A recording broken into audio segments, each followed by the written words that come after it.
नमस्कार किसान भाइयों, एसआरजे खेती की एक नई वीडियो में आप सभी का स्वागत है। किसान भाइयों, आज की वीडियो में हम जानने वाले हैं कि अगर आपकी धान की फसल 30 दिन की हो गई है, यानी 1 महीने या फिर उससे अधिक समय आपकी धान की रोपाई करने का हो गया है, उसके बाद भी सही ढंग से कल्ले नहीं निकल पा रहे हैं, पौधा आपका सही से विकसित नहीं हो पा रहा है, जितना फुटाव होना चाहिए था उतना उसमें नहीं हुआ है, पौधे की ग्रोथ एकदम से रुक गई है।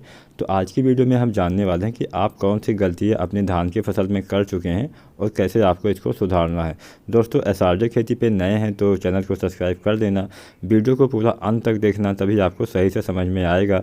और वीडियो के अंत में मैं आपसे एक सवाल भी पूछने वाला हूँ जो इसी वीडियो में संबंधित रहेगा, तो इसी वीडियो के बीच में उसका आंसर छिपा हुआ रहेगा, तो पूरा वीडियो देखेंगे तो आप आसानी से जवाब दे पाएंगे।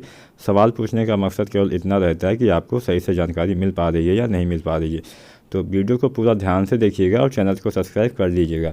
किसान भाइयों, यदि आपकी धान की जो फसल है वो 30 दिन की हो गई है या उससे अधिक समय हो चुका है और आप जब भी अपने खेत में जाते हैं तो वहाँ देखते हैं जितना अच्छे से कल्ले निकलने चाहिए थे, फुटाव होना चाहिए था, उतना अच्छे से नहीं हो पा रहा है, पौधे का विकास भी सही से नहीं हो पा रहा है, पौधा बढ़ भी सही से नहीं पा रहा है।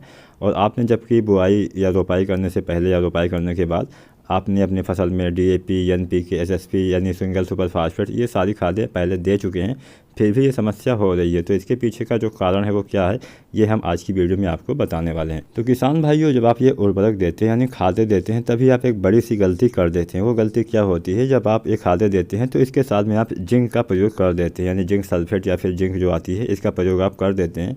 तो इससे आपको बहुत ज़्यादा नुकसान हो जाता है। बहुत सारे किसान भाई ये गलती करते हैं, वो DAP, NPK, single super phosphate के साथ जिंक खाद को मिला के दे देते हैं। वो समझते हैं कि हमारा समय भी बचेगा, लागत भी बच जाएगा, एक साथ ही सारी खादें भी पौधे को मिल जाएगी, जिससे आपका पौधा भी सही से अच्छे से ज़्यादा कल्ले आएंगे, सही से फुटाव होगा, पौधा आपका हरा भरा बना रहेगा। लेकिन ऐसा बिल्कुल नहीं होता है किसान भाइयों।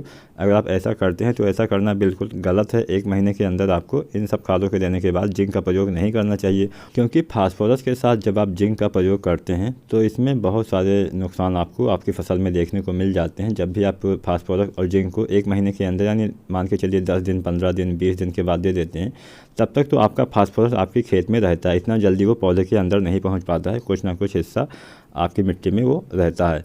तो जब हम इस बीच में उसमें जिंक खाद का प्रयोग कर देते हैं तो दोनों आपस में रिएक्शन कर देते हैं, और इससे क्या होता है, जब आप फास्फोरस और जिंक को एक साथ में देते हैं तो एक नया तत्व बन जाता है, नया पदार्थ बन जाता है, जिसको हम जिंक फास्फेट बोलते हैं। और ये जो तत्व होता है ये पौधे ग्रहण नहीं कर पाते हैं, ना तो आपको ये पौधे को फास्फोरस सही ढंग से मिल पाता है, ना ही आपके पौधे पे जिंक सही ढंग से मिल पाती है। तो दोनों खादें जो होती हैं आपकी बढ़ती चली जाती हैं, जिससे पौधे में फास्फोरस की भी कमी हो जाती है और जिंक की भी कमी हो जाती है। जब पौधे में शुरुआत में ही फास्फोरस की कमी हो जाएगी तो पौधे की जड़ें सही से विकसित नहीं हो पाती हैं, और जिंक की कमी से पौधा आपका पीलापन भी बना रहता है। तो आपको ये गलती बिल्कुल भी नहीं करनी है। यही कारण होता है जिससे हम इन दोनों खादों का प्रयोग एक बार में नहीं करते हैं। कम से कम 1 महीने का आपको अंतर रखना चाहिए। तो किसान भाइयों, आपको अपने धान की फसल पे या किसी भी फसल पे ऐसी गलती नहीं करनी है। ऐसी अगर आप गलती करते हैं तो कल्लों का फुटाव सही ढंग से नहीं हो पाता है, जड़ें सही से विकसित नहीं हो पाती हैं, जिससे पौधे का विकास समुचित ढंग से नहीं हो पाता है, और पौधा आपका शुरुआत से ही कमज़ोर नज़र आएगा और पौधा आपका सही से बढ़ भी नहीं पाता है। तो अब हम जानते हैं कि मान लीजिए हमने गलती कर दी, किसी कारणवश हमें नहीं पता था कि इन दोनों खादों को आपस में नहीं देना चाहिए था।